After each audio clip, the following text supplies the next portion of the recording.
Fam, what's the deal? Y'all know what it is. It's your favorite non-TV Uncle Tendencies. We in here now, joining the conversations presented by Cess Talk Sports. We in the building with Coach Ro. Coach, what's the deal? What's happening? Good morning, Cess. There's a lot going on. There's a lot we're going to talk about. We know that there's one of the leading stories that continues to be impressed upon us throughout all sports media outlets. We're going to touch on that a little bit, touch on some other things, but ready to go, bright and early. What's up, chat fam? I do wake up early because I love the chat fam. So this is it. Let's go. Before y'all see I got my Aces hat on. I got my Aces hat on because before we even get into anything else, I got to say, Asia, mother. Mm-hmm. Two-time, y'all know what I call her, two-time Wilson. Miss Asia, two-time Wilson. We call her mother on the channel.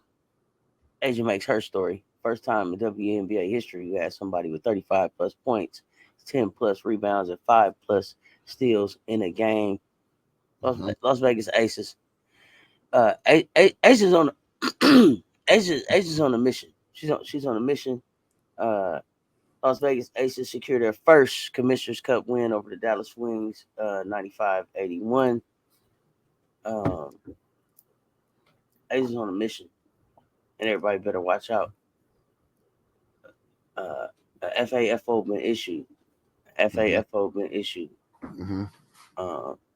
Understand, Asia is on a mission. Well, so that's Asia. Yeah. Asia received. She answered the call. I think that we talked about before how they had the one early loss and they had another one, and we continue to state this is a marathon. It's not a sprint. The teams that are talented, the teams that have unique skill sets, the teams that have chemistry regardless, you're going to have a bad day. You're going to have a bad game. Somebody's going to have a out-of-body experience, and you're going to lose games. This is the WNBA. Everybody's professional. Asia watches the news. I follow her feed. She sees what's being said. She sees what's going on. And let's just call it what it is. Aside from the loyal Vegas fans, I heard some commentary on what's going on with them. You know, like it was a question because they had the 2 losses. And Asia said, let me show you all exactly why I'm who I am. And now I'm going to demand the ball like she did towards the end of the last season when she was virtually unstoppable, literally unstoppable, I mean. And we saw what happened. Look what happened. 36-12, are you kidding me? And put a 3-pointer in there last night? Here's the thing that's always interesting to Asia. She shot almost 69% from the floor. And hit 36 points. Wait a minute, I'm not done yet. In 33 minutes. Are you kidding me? Now, I'm not the best at math, but that's over a point a minute when you look at what's going on. So, I mean, I think that's what it is. There were some early, I'm not going to say struggles. I'm going to say like a little bit of because of Gray is still not there, but I think they were figuring that out, like that rotation around her. Plum could only do so much. Young stepped up big. It has been all of this time, but look at Hayes last night, threw in 11 and 6, 6 rebounds, 4 assists. Clark had 9, 1 and 1. So, you know, now it's almost like, and that was it for their scoring. Because the agent said, look, I know I can give you 30 a night. And I think that's the mentality right now. Like, look, if I got to do this until we 100%, it is what it is. So that's what I've been seeing. Thoughts? You know, I just feel like it doesn't even have. This has to do with you thought I wasn't. You thought I wasn't the MVP. Mm-hmm. If you thought I wasn't the MVP, I'm going to show you right now. Mm-hmm. You know that's what I'm seeing. Mm-hmm. I just think there's been just a lot of disrespect to Gamecocks in general. This with us going with the win in college to the Las Vegas Aces win, which a lot of Gamecocks the fans own as a Gamecock win as well, just because we love Asia the way that we do. We've let a lot of those players in as honorable Gamecocks, if you will, right? Chelsea, we love Chelsea. Kate Martin, Who would have thought you'd have saw Kate in the Gamecocks gear? See all of these players that we've allowed into our fam. So it's just an extension, I think, of the fams. It's something that we expect. It's something that we're watching. Um, it's exciting to see what Asia's doing. It's exciting to think that at some point this race could be like Asia, Camilla, and Aaliyah all trying to battle for these numbers. All of them capable of these numbers. An extension of what Don Staley and the program has been able to do, but also even a greater an even greater testament of the skill set, and the type of basketball that they are playing down in South Carolina, just in general as a state. So, but not to be overlooked in this, I think, is the quiet battle. I guess because there's not another way to say it. The quiet battle that's taking place. People were like, Stewie's numbers. Stewie's numbers. And Stewie is having a magnificent season, right? But I need y'all to understand. Stewie's numbers: 19 points per game, 19.4 points per game, 9.8 rebounds per game, 3.4 assists per game, 2.1 steals, 1.1 block per game. She's shooting 45.7 from the floor, 20.5 from three, 88.7% from free throw. Stewie's having a great 10 games, 32.8 minutes a game, right? Asia in 32.9. Hear me, because I said 32.9. I just finished saying 32.8. I need people to understand. Asia Wilson's numbers are these right here: 27.9 points per game, 12.4 rebounds per game, 2.6 assists per game, 2 steals per game, 2.6 blocks per game, 51.3% from field goal percentage from the floor, 33 from three, 80 from the free throw. Y'all don't understand. Asia's playing outside of her mind right now. And then when you say Jackie Young is averaging 36.3 minutes a game, and Kelsey Plum is averaging 36.9. They're doing their very best to step in for Chelsea, and they giving us between them 38 points a game.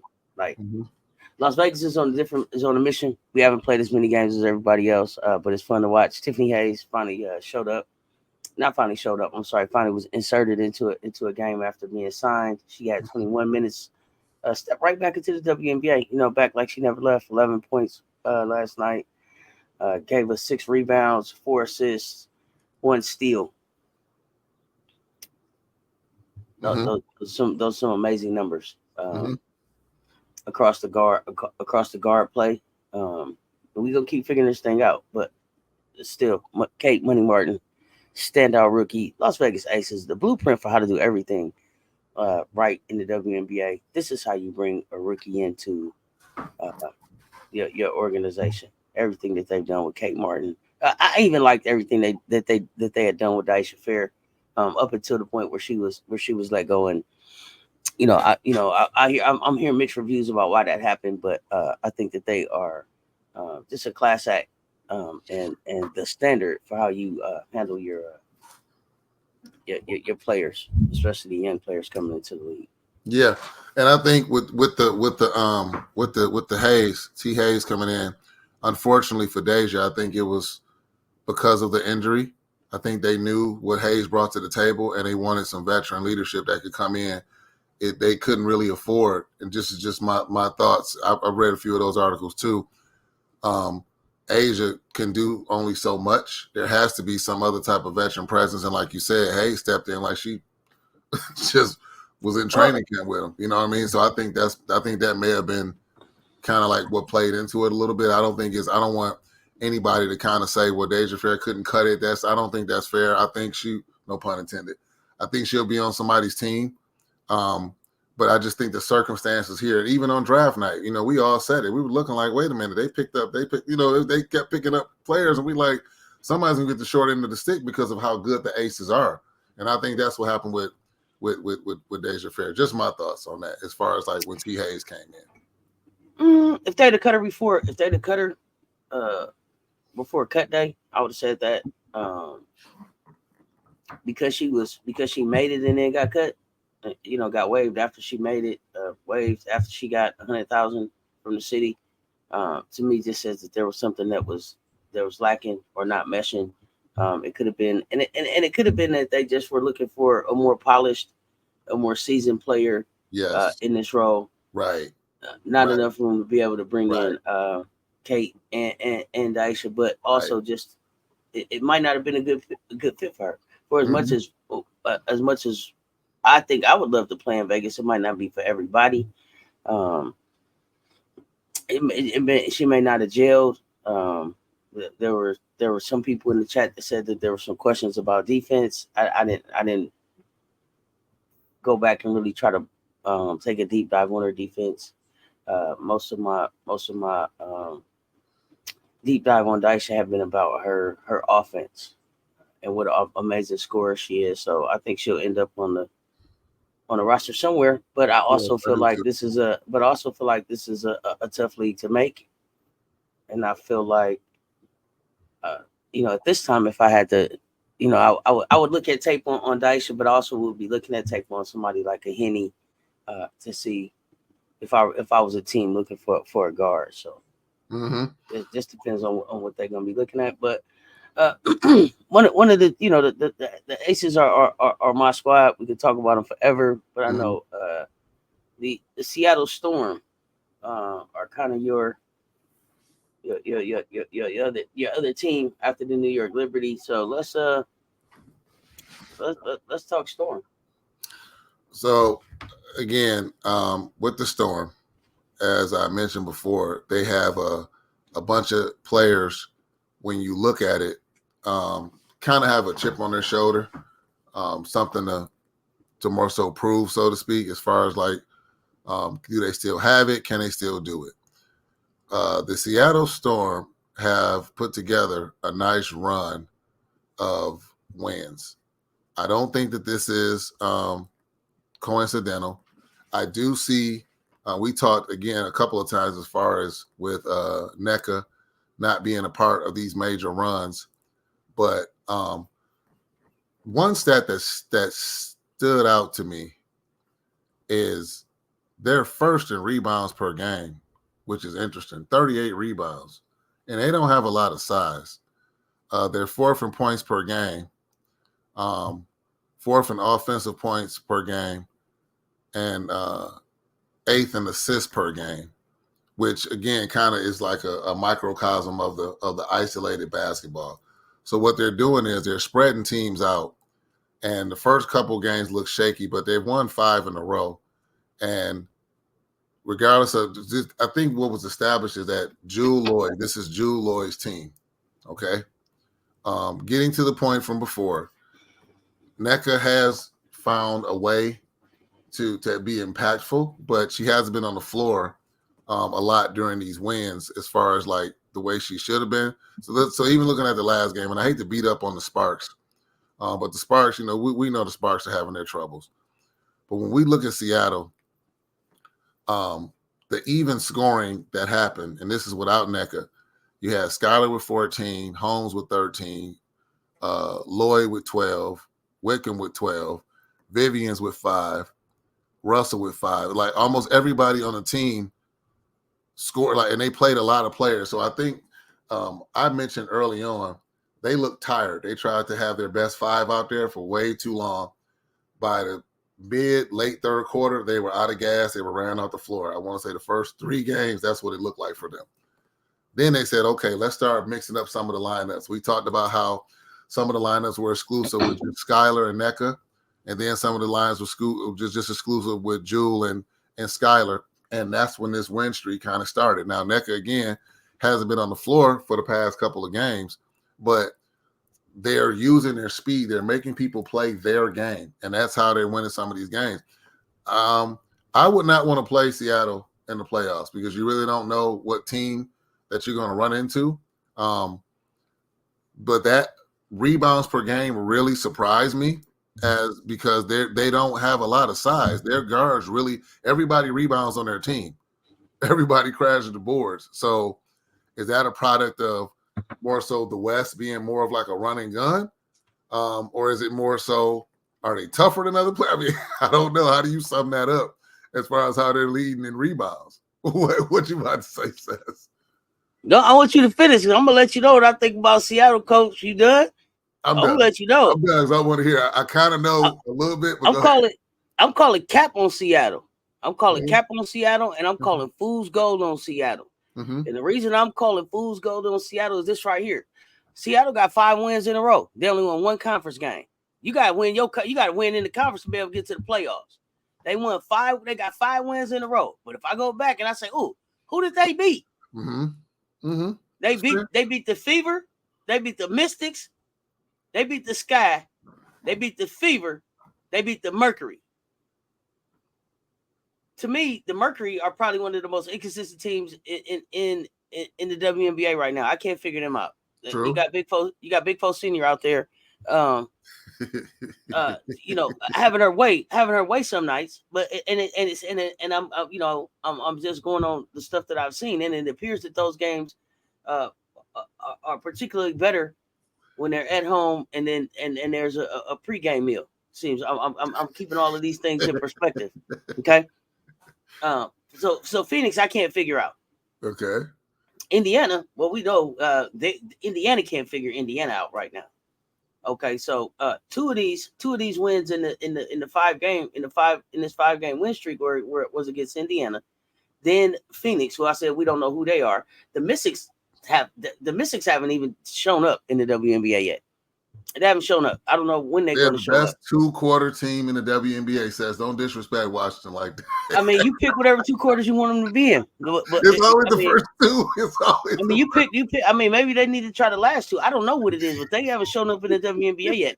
And it's they always so close, but just can't figure this thing out. So that's what I got to say about Washington. And for me, Washington needs a shakeup.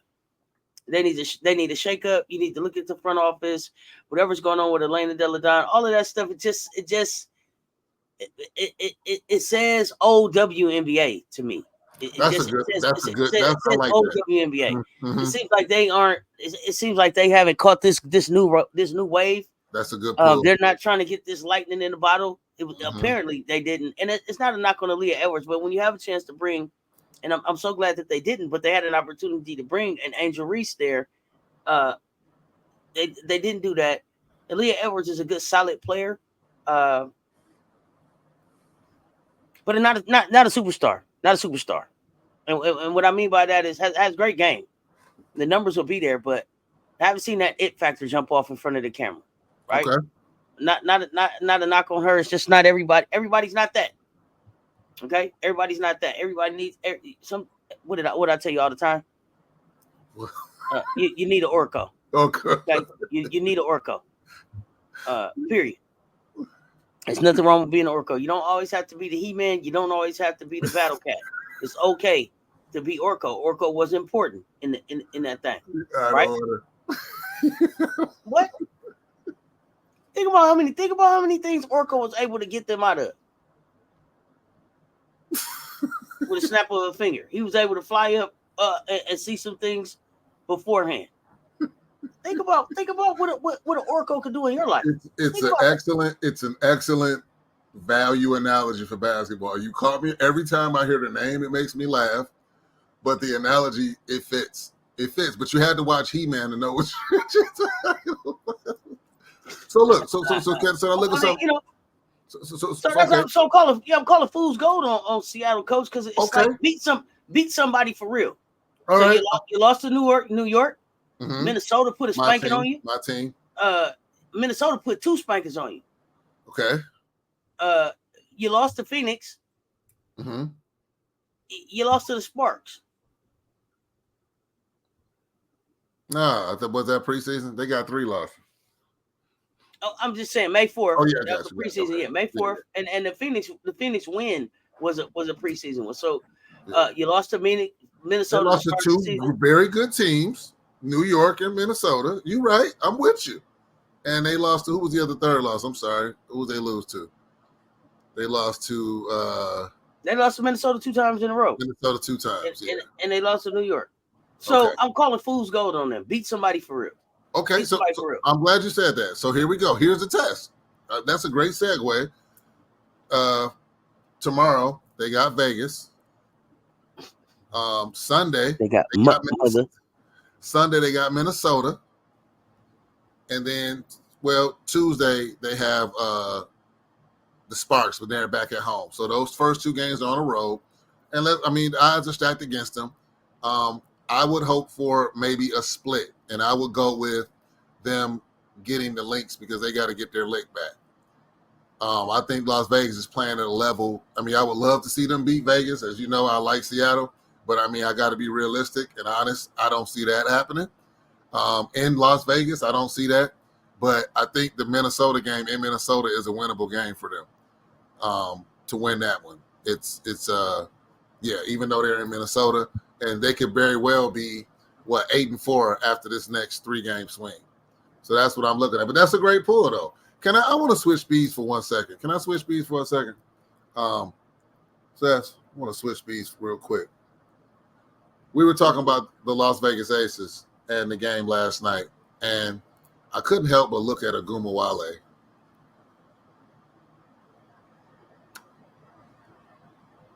Is Ogumawale thinking, I want out? I need to get out of here. Ogumawale put up 31 points last night. She played 37 minutes. Ogumawale leaves it on the floor every night. I've watched a handful of Dallas Wings games, a handful. And I don't like the body language. I know Ogumawale is kind of like a high wire, like she's full speed.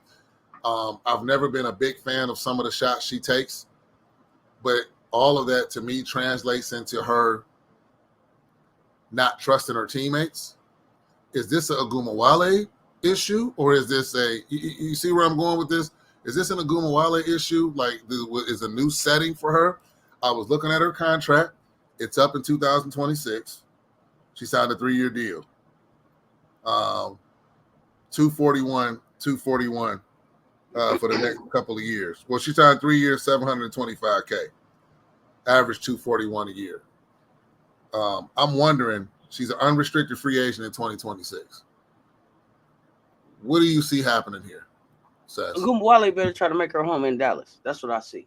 Really? Ogumawale better try to make her home in Dallas. Where would she go? And be the face of whose team? Whose team she going to take over? Washington? Indiana? She can't go to Las Vegas. That's Asia's team. She can't go up Seattle. That's Jewel's team. Can't go down to Atlanta. That's Ryan's team. So your take is she wants to go somewhere to be the face. You don't think she would go somewhere to win? Like, hey, I want to team up with somebody. Do you see her teaming up with anybody? No, I don't. I don't. Okay. Not nobody. No. To me, Arike Ogumawale's problem is this right here. She don't trust her teammates. Yeah. She doesn't trust her teammates. Yeah. Now, part of that is that Satu Sabali is not there. Yeah. Remember, Satu's not there. So there's no the safety valve that Arike is used to being able to clean up shots that she misses or being able to release when the pressure is on her is not there.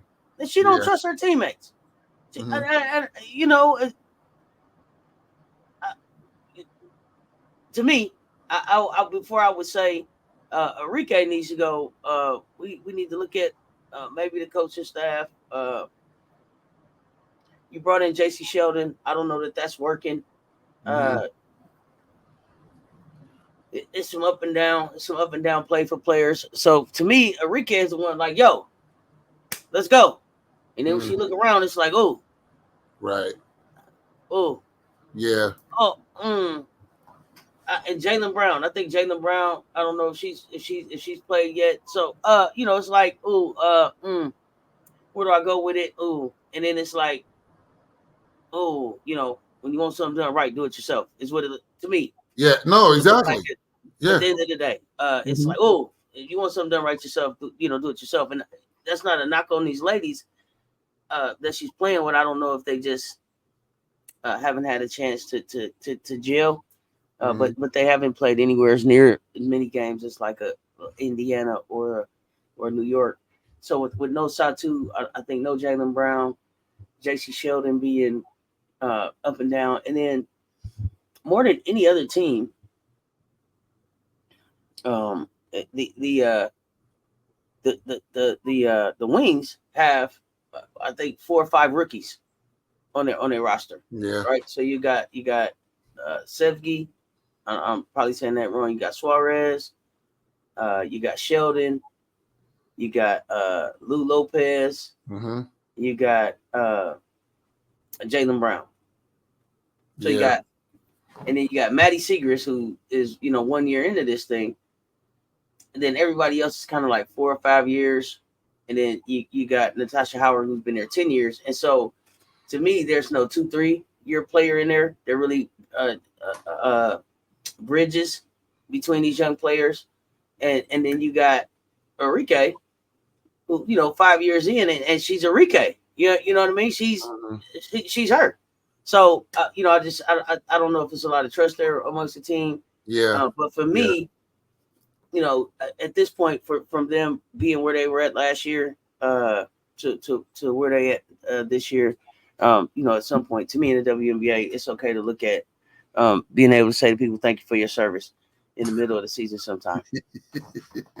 So are they by default in the rebuild? Because I never really looked at I never really thought about it the way you said it with the rookies they have on the roster, the one experienced player in 10 years. That's a good way to look at it. Because I'm not ready to say Sabali is the sole reason why they look the way they do. It's a part of it, but like you said, it's still that they're all over the place. I don't know. I just thought about it looking at that game last night and just seeing, Ogumwale, doing the best she could. But again, it's almost like, she could shoot you in or shoot you out of a game from what I saw, and it's just, and like you said, it comes down to that trust. You don't trust your teammates. So you just coming down launching. I don't know. I can see both sides of it. I can see her saying, look, if I don't do it, who's going to do it? Like you said, look around, then I can look at, try to make others better. I don't know. But so for me, it's like I don't know that she trusts her teammates, but you also have 5 players that are in double figures on their team, and maybe it's also that they may just not be a basketball team; they may just be a collection of basketball players. And there are a couple of organizations that are just a collection of basketball players, and in order to have a team, you have to have chemistry. You have to have I think a commitment and a trust, and a connection amongst the women. So, for me, that would be probably their biggest challenge. Yeah. And so for me, it's like at that point, you got 5 players that are averaging in double figures. You were in the conference finals last year. But your players that are averaging in double figures are playing almost 30 minutes a game each. And I'm looking at you shooting 30% from 3-point line. That's not going to get it. And it's the way they're taking their threes, not in the flow of the game, just kind of launching. And you said it's heavy minutes on a few players in particular. And then what is their offense? And then they bought in some bigs that were supposed to be able to, I think, make a difference. I don't know that that's working for them. And then for me, it always starts on the defensive end, and I don't know. It's interesting. It says Ogumawale. They're letting teams score 84.5 points. I was just about to say, Ogumawale in particular, defensive rating, on court 103.5 points, off court 96.9. So it's like, I remember, I forgot who it was. I'll never forget this. It was an NBA game, somebody who could really score. And I'll never forget this commentator said, well, yeah, that's one thing about whoever, I forgot who it was. They're instant offense on both ends. That's crazy.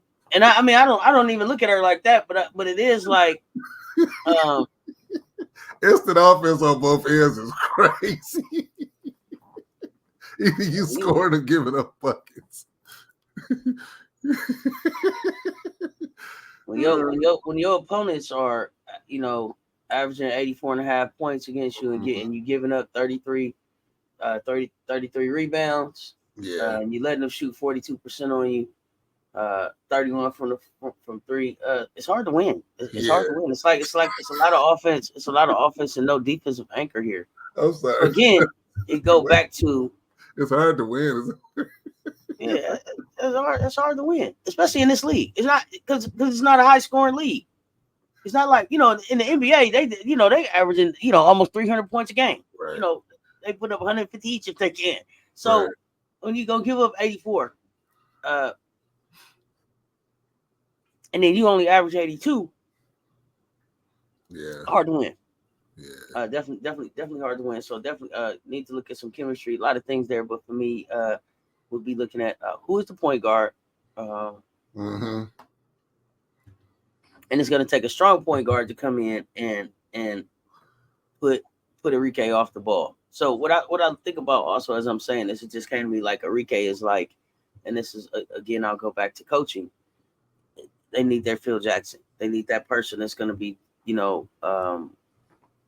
confident enough in their ability to come in and say, Enrique, I need to take the ball out of your hands some to be able to make you more effective. And what stinks is they're one of those teams. They're 3-5, so it's like you need that top pick, and you're going to be like the way you're going now. You're going to be middle of the pack. I mean, can you imagine a Paige Beckers going to Dallas? Her and Gumawale in the backcourt? No. I think that'll be. If there was buy-in, I think that would be something to contend with if they could make it work. The only reason I say that is because Paige is going to need to be the face of her own organization. The way the WNBA is laid out, and so strong take by Cess. She has to be the face. Yeah, Paige has to be a face. You got to think about it. So you've got Caitlin, you've got Angel, you got Camilla who's with Angel. Paige is going to need to be a face of organization in this league. So because of the balance and the voice that she brings, right? So Paige needs to have a face. Juju is probably going to have a face. Oh, absolutely. When I look at the players that are coming out, Raven probably ends up with a face. Malaysia, ends up to face someplace. When you think about the players that are coming out over the next few years, so Paige, the league needs her to be the face somewhere, and it could be that she's on her way to be the face in Minnesota because there's really no face there. There's no superstar in Minnesota, just a lot of solid basketball players. And Peely is going to be nice, but I don't know if they would push her as the face properly. There's no way Washington passes up on Paige Beckers if Paige is coming out number one. There's no way they pass up on Paige Beckers. The minute it looks like Washington is going to have the number one pick, Paige is going back to school. Wow. Well, it looks like that now. Well, they still had a lottery, so I mean, I guess they have the best. They're going to have the best odds the way it's looking now. I think they already got my draft out for next year. Yeah, and it's like, what I can't wait, Cess, to cover the next draft. It is going to be fast. They got Iriafen. See, so they got Indiana picking first, and they got Iriafen going there.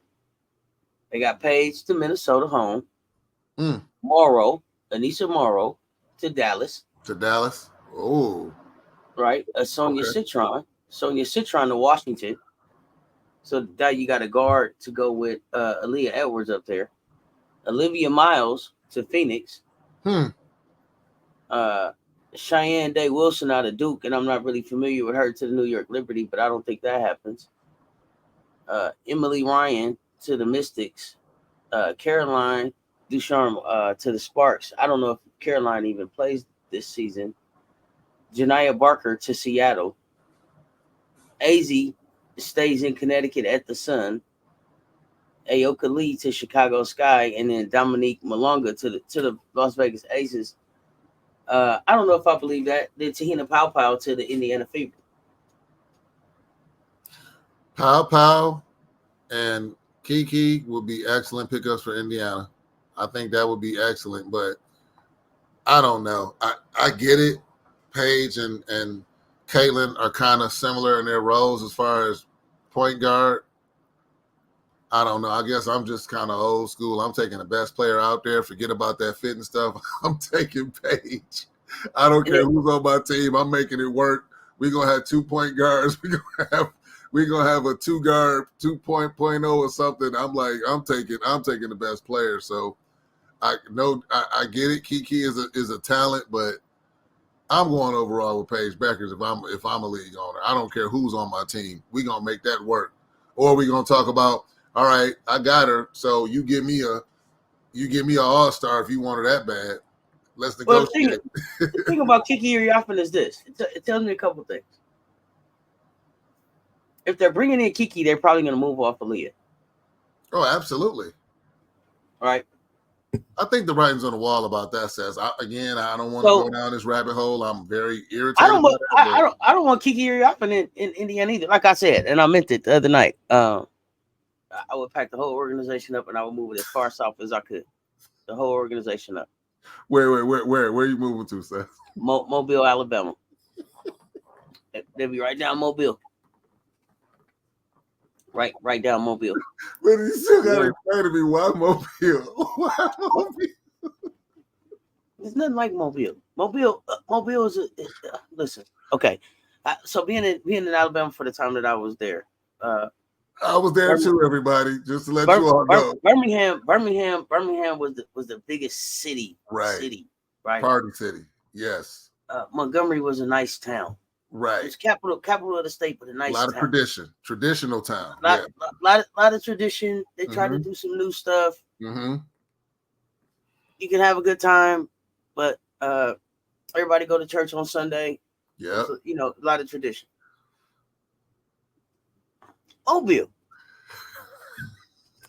Mobile got a lot of tradition too. But Mobile was just different. You pull into Birmingham and you see UAB and you're like, okay, I like this. You pull into Montgomery, you see probably downtown with all the white buildings. You see probably the Embassy Suites is probably still the only hotel there. You come by and you see you see the probably Dunn Tower probably is what you would see coming around the freeway right there. And then you got Mobile. You pull into Mobile, you don't quite know where you're at. Don't quite know where you're at. Don't quite know what you're getting. Because it's a lot of grass, it's a lot of green, and the houses is far back off into their yards. Okay, you just don't know where I'm at. Welcome here. People walk around. You don't happen upon nothing in Mobile. You don't even know where you ain't got no business in Mobile. But you get down there and you're riding in the city, and then you see something to say, boiled peanuts for sale. Just a sign. You see something to say, plates for sale. Just a sign. Just signs at the end of these driveways. And you're like, where? And it's at these houses. It's at the house. You gotta go up the driveway to the house to get the boiled peanuts. You gotta go up the driveway to the house to buy the plate. You know how bold you got to be to just pull off on the street and say, I'm just gonna pull up here and get a plate. Mobile is just a different kind of place. And Mobile gets you right together right away. Okay? me tell y'all something. Mobile is like no place I ever been in my life before. I had a great time in Mobile. The time I was there. I did too. I've been there before. I went to the mall, hung out, But stayed a few nights. Mobile don't give you no. Yeah, you get to go to the mall, hang out, coach. Right, I didn't mean to cut you off. Yeah. But Mobile don't. It don't hold you up about who you are. Mobile let you know right away who you are. People don't. Right. They're not impressed by much. Right. They know who they are. They can look at you and tell right away you're not from there. They can also look at you and they have an uncanny way of telling what type of person you are. Mm-hmm. Stuff that catch other people's eyes don't necessarily spark their attention in Mobile the way it do. The jewelry and the flash and all of that, they know about it. When I they went, seen it. Yeah, I went. I was with a Mobile native, and you'll be looking at them. You'll be looking at them. They've been out in the field working. They've been out working on cars all day, oil everywhere, up to their elbows, all that. And you would think maybe they don't know nothing about none of this flash, none of this stuff. But let them go wash their hands off. Time to get dressed. Come on, more diamonds than you. I just remember. And the thing about Mobile is just because they talk slow don't mean they stupid. It's that kind of country town. But that kind of place right there. Yeah. That helped the Indiana fever out. What I noticed was when I hung out, it was hanging out at people's houses. Now that's not saying they didn't have but it was like that was the plan. Oh, we're gonna hang out here, we doing whatever, playing some cards, and it's like, okay, yeah, we about to go to the other spot, and it was somebody's house. Oh yeah, we about to hang out here. That was when. Man, we went through there on a college tour and had to stay in Mobile because they knew because the people that took us on the tour knew somebody down in Mobile. We went to church with them, and then they took a whole busload of us. See, to these people's house. Yeah. They were like, "Oh, y'all want to come for dinner?" Usually if it's dinner at the church, you go to the mess or to the church dining area, and they no. We got on the van and went to somebody. We going over past a house. Past a house. Yeah, it's 97 of us. Right. Where are we going at? Outside, all through the house, on the porch. On the porch, under the car porch. When that man said he got a car porch, I said, "Well, what?" Now check it out. I said a car porch. He said, "No, a car porch." I said, "Oh, okay." Without divulging too many details, I went down there, with let's say an acquaintance. Mm-hmm. I didn't know I was going to be in the acquaintance family's home. Mm-hmm. They had the whole room made up for me. Oh yeah. I'm like, so you telling me I come here the first day I meet you, I'm in your house, and this is a memory. I don't know, chat fam, y'all know my memory is it's a different type of thing. Sass, do you remember the song "That's Just My Baby Daddy"? That's just my baby daddy. Do you remember? I think this was only released in Alabama. Beat comes on. I'm thinking it's my baby daddy. You know what the song was called? My Mama and Them. Have you ever heard My Mama and Them? If I did, I don't remember it. I'm not making this up. So remember, it was like, who bought that? That's just my baby daddy. Who did that? Did my mama and then went like this. Who bought you that beat ball? My mama. My mom and them. Right. Okay. That's what I mean. I'm gonna find the chat. Fam, and I'm gonna put it in the community. I'm gonna find that song. So I'm not making this up. I need to find it. My mama and them was the rebuttal or the reply to "That's Just My Baby Daddy." I'm only saying that because it ties the story in. That was my experience in Mobile. So getting to Seth's point, it's a very small community, very close-knit. Outsiders are noticed. I would say welcome to a certain extent, not pushed away, but you're an outsider when you get there. But the other thing about Mobile is this. Whatever you think about Mobile, you think about Mobile. But Mobile, they figured out a way to make it work in Mobile. You're not gonna come and disturb the peace in Mobile. You're gonna come here, you're gonna get along for the go along, or you won't be here long. Mm-hmm. You're gonna get along for the go along, or you won't be here long. Mm-hmm. They get you right together.